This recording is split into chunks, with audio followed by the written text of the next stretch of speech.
May nag-comment nga dyan, no? Kailangan bang marunong mag-bike bago matuto ng scooter or manual? So, bossing, depende ha. Last time kasi nag-post ako ng video about how to drive scooter. So, may nag-comment doon na hindi sila marunong mag-bike, pero nung sinakyan nila yung scooter nila, is natuto sila mag-motor. So, yung iba naman, kailangan munang marunong mag-bike bago matuto mag-motorcycle. In my own experience, mga boss, natuto muna ako mag-bisikleta bago ako natuto mag-motorcycle. Since nauna kong gamitin ang bisikleta. So, kaya medyo madali na sa akin yung pag-motorcycle. Ayan mga boss, mag-comment na lang kayo sa comment section kung ano po yung opinion nyo dyan ha, kung paano kayo natuto mag-motorcycle. Nauna ba ang bisikleta or motorcycle muna, di ba? So in my own experience ha, natuto muna mag-bike then bago ang motorcycle. So bossing, depende sa kakayahan natin, kapasidad natin yan.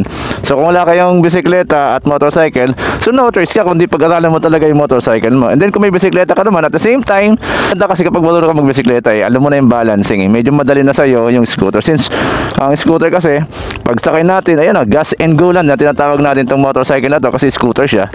Pandarin mo lang yung unit. Alright, ayun, taas mo lang yung paa mo. Lagay mo lang yung paa mo dyan. All goods na yan. And then sa manual naman mga boss, sa manual, medyo mahirap ang manual di ba? Ako kasi natuto ako ng manual. Una is may sidecar. So madali kasi pag-aralan yung manual kapag may sidecar di ba? Kasi hindi ka matutumba. Medyo safe kapag may sidecar. So, doon ako natuto. So, I'm sure iba't iba tayo na experience kung paano tayo natuto mag-motorcycle ng manual, di ba? So, ako natuto ako mag-bisikleta bago mag-scooter, di ba? Natuto mag-scooter. And then at the same time, nag-aral muna ako sa tricycle, yung may sidecar, bago ako natuto sa manual. So, mag-comment na kayo sa ating comment section kung paano kayo natuto mag-motorcycle. Nauna ba ang bisikleta or hindi nyo na kailangan ng bisikleta para matuto? Alright, so sana bossing nasagot ko at alam ko napakadaming gusto mo mag-aral ng motorcycle. Kasi alam mo pag ikay naka-motorcycle at lagi kang may trabaho, lagi kang may biyahe. So kasi low maintenance yan, at the same time panlaban natin sa traffic.